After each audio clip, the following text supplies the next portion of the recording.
On Jerusalem Dateline, the idea pulls out of Jenin after days of intense fighting. What's the future of this Palestinian terrorist stronghold? Plus, politicized legal cases and uncivil protests in Israel and the U.S. threaten to undermine the political process. And we'll visit one of Jerusalem's most famous and beloved places, where you can buy fruits and vegetables, enjoy a bustling nightlife, and savor the city's cultural diversity. All this and more coming up on this edition of Jerusalem Dateline. Hello and welcome to this edition of Jerusalem Dateline. I'm Chris Mitchell. After an intense two-day counterterrorism operation, the IDF withdrew from the city of Jenin, located in biblical Samaria, earlier this week. The operation came after a spike in terror this year, with over 50 Israelis killed and injured in targeted attacks.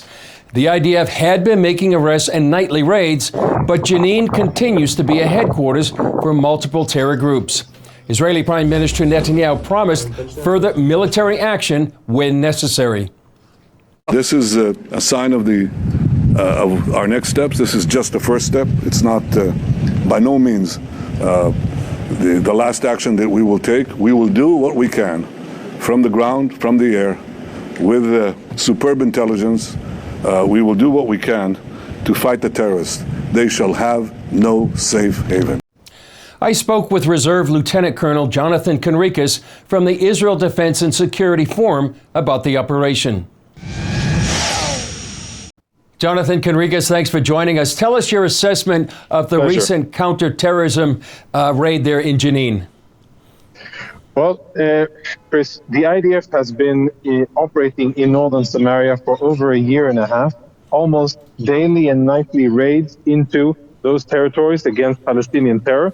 But terror hasn't abated, and we've still seen a growth in terror activity from that area against Israeli targets. That's why the IDF launched this last operation, House and Garden, which all in all, I think from a tactical and operational perspective, was successful. 11 terrorists were killed, massive blow to their infrastructure in Jenin, and most importantly, bringing home the understanding to terrorists, all of them in northern Judea and Samaria, that there is no safe haven for them to operate against Israeli targets from. So all in all, I think a success. Yeah. Going forward, where do you see this going? Defense Minister Gallant said there may be a possibility of more operations like this. Is that what you see as well? Well, I think one thing is clear, that the past strategy of having nightly limited, platoon company level raids isn't delivering, despite the fact that the IDF has had many successes. And we're seeing that Hamas has really shifted its center of gravity and efforts into northern Samaria. They're keeping Gaza quiet, but they're focusing their efforts on northern Samaria, trying to cause trouble there. We see heavy Iranian involvement, and we see lots of money and weapons coming in, smuggled from Jordan. So I think that we will see more of this in the future, and I don't think that this will be the last operation, neither in Jenin nor in the neighboring city of Nablus. Jonathan Conricus, thanks for joining us and your expertise. Thank you. Thank you very much. The IDF's Jenin operation triggered an outcry from the UN, with the Secretary General condemning Israel's use of force. Julie Stahl brings a report from her visit to the site of a recent attack, where she spoke with Israelis living in the biblical heartland on the front lines. Israelis living in Judea and Samaria tell CBN News they have a good life most of the time. I can say we are living in a dream, because every step that we do, every morning when we wake up in the land of the Bible. We see the prophecy coming alive.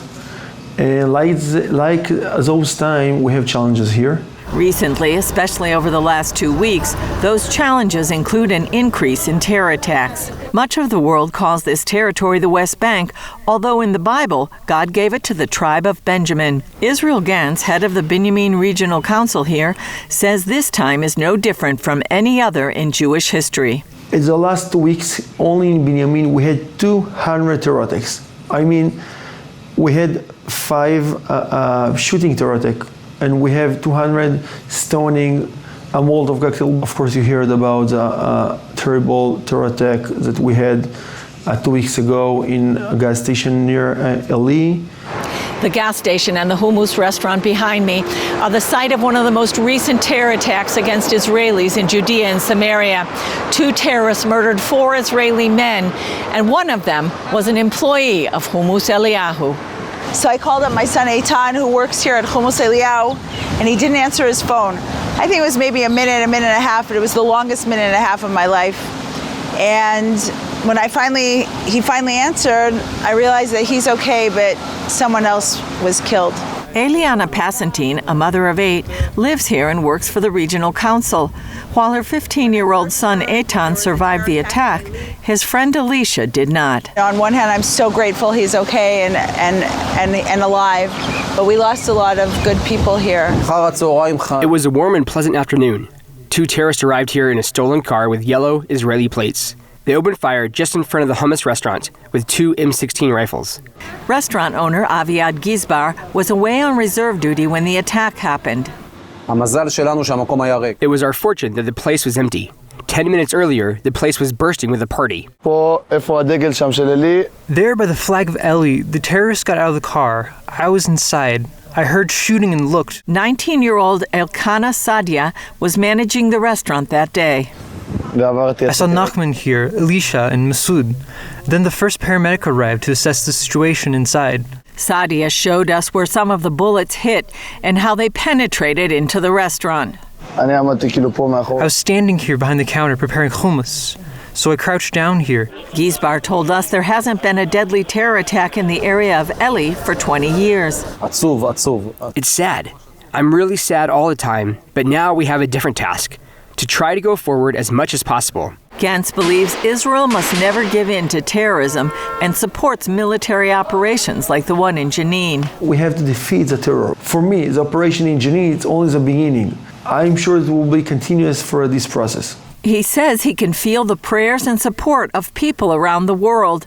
And Israel, he says, is fighting the terror battle not only for itself, but to protect the rest of the world. We will be here, we'll deepen our roots, and we will be your ambassadors here in the biblical land.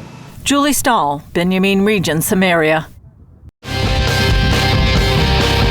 Coming up, how political agendas threaten to undermine governments in Israel and the U.S.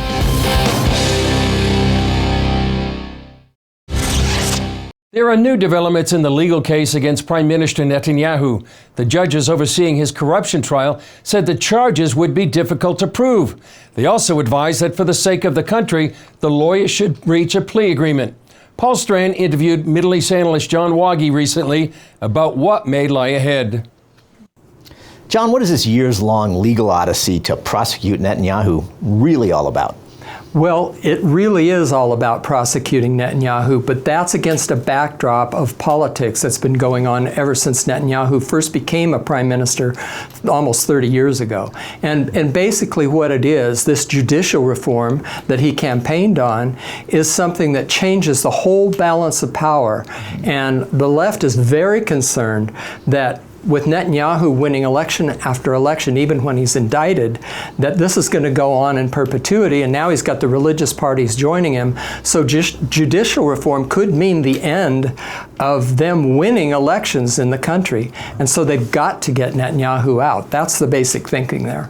Do you see any way in which these massive months-long protests here in Israel, mostly from the left, have anything to do with this effort to get Netanyahu in the courts? They have everything to do with getting him in the courts, because if he's convicted of a bribery crime, that's what they see as their best hope of getting him out permanently. And if they can get him to do a plea deal, it would be so he would retire from public life. That would be his plea deal. That's what they want. That's why he's not agreeing to it. He'll go ahead and take his chances with the legal system and the fact that people are waking up to the idea that he never should have been prosecuted in the first place, and that there were certain police malfunctions during that time that led to his prosecution to begin with. So if a committee ever investigates some of that, then you could have a real trouble on the left side of the quadrant, you know, and it's trouble. So where does it all go from here? Well, I don't think either side is going to back down. First of all, Netanyahu has 64 people, majority in the Knesset.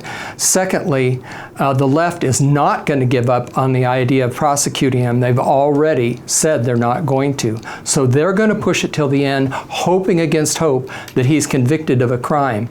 And they will expect the judges that back them up to say, yes, he is guilty of a crime. So this is where it's going. I think that they're being exposed for really some tactics that they never should have made. And everyone should remember Proverbs 17:15, which says, acquitting the guilty and condemning the innocent, both are detestable to the Lord.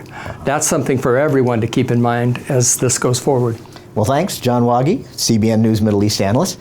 And speaking of Netanyahu, I recently spoke with someone else about parallels between Netanyahu and former American President Donald Trump. We're speaking with Lance Wall now, a prophetic analyst. Lance, are you seeing increasingly dangerous parallels between what's happening politically here in Israel and in the U.S.? My most optimistic days for Israel was when Trump was in office and Netanyahu was in office, because I knew with the two of them, you had an unbeatable combination.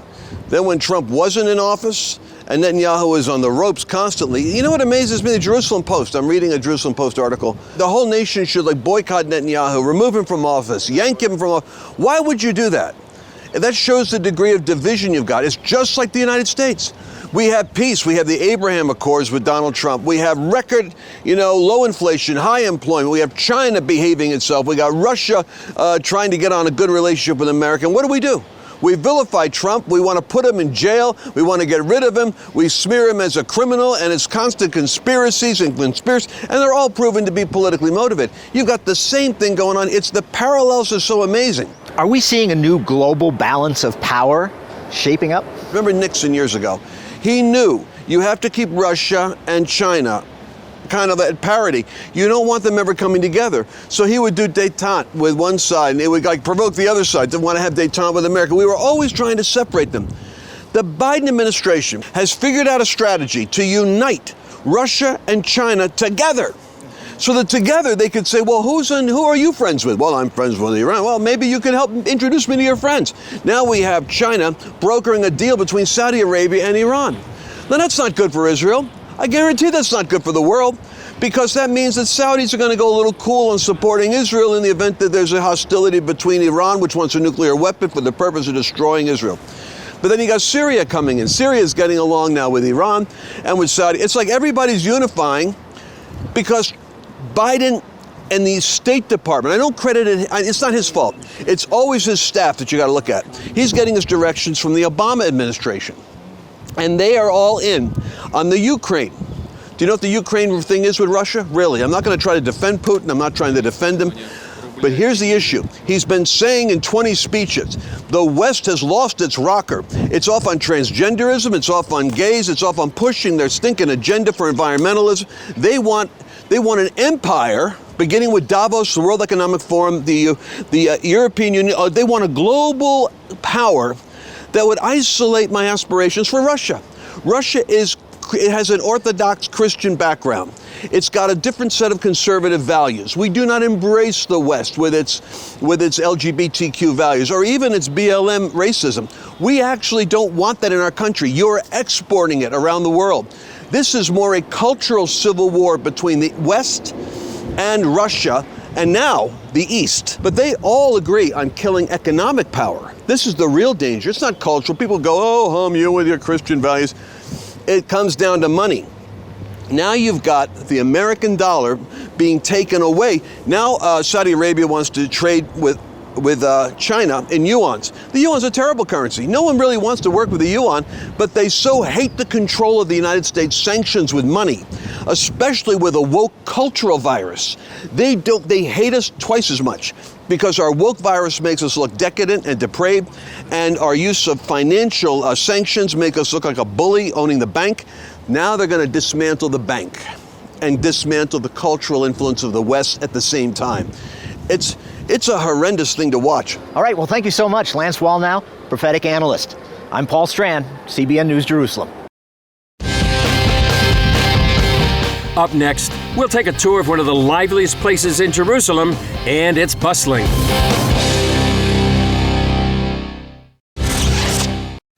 If you've ever been to Jerusalem Shuk, the streets and alleys filled with market stalls, you'll never forget it.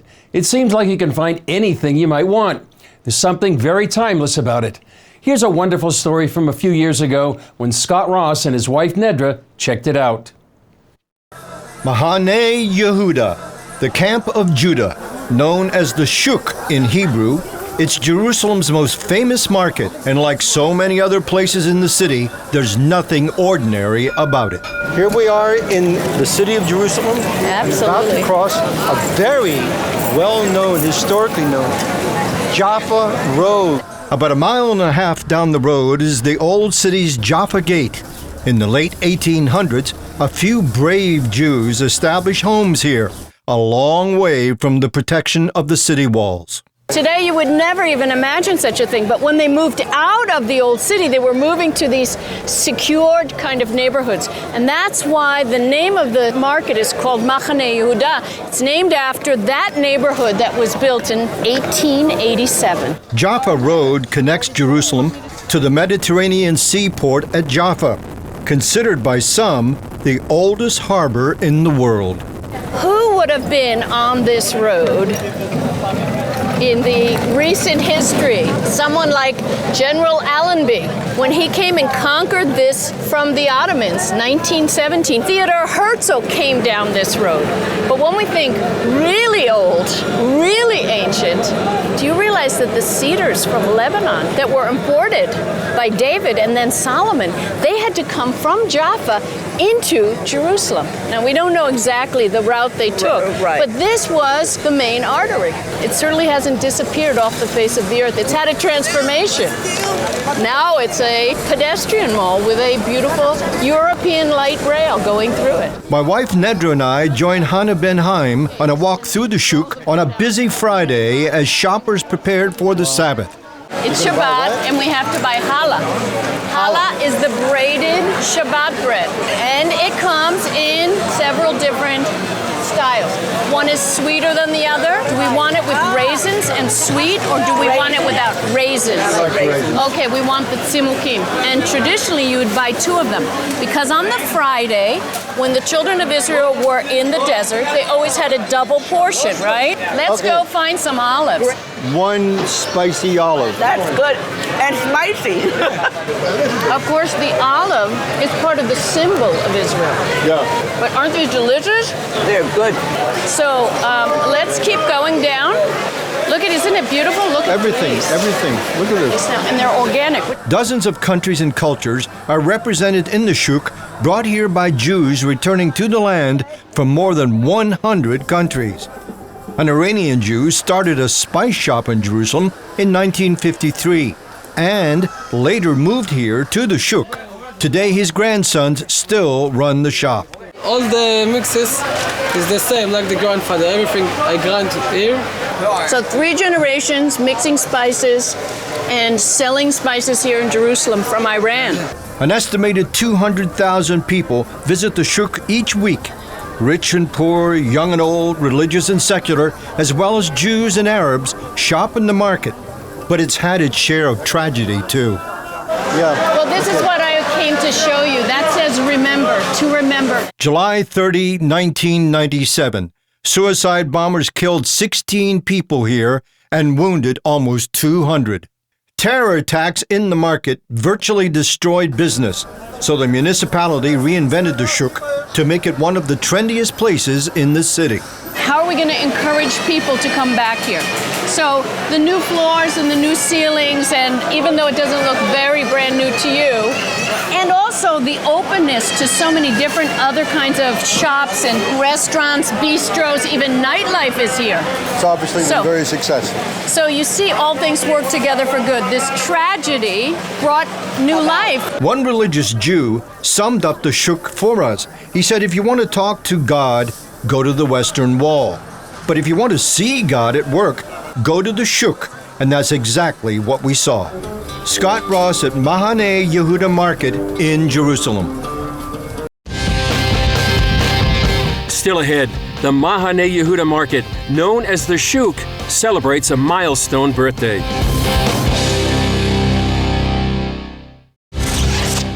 Now that you've seen Jerusalem's iconic Mahane Yehuda market up close, you can understand what all the fuss was about when it turned 100 years old recently. The celebrations went deep into the night. Our social media team brought some video from the party. Enjoy the fun. It was hoppin'.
Well, that's all for this edition of Jerusalem Dateline. Thanks for joining us.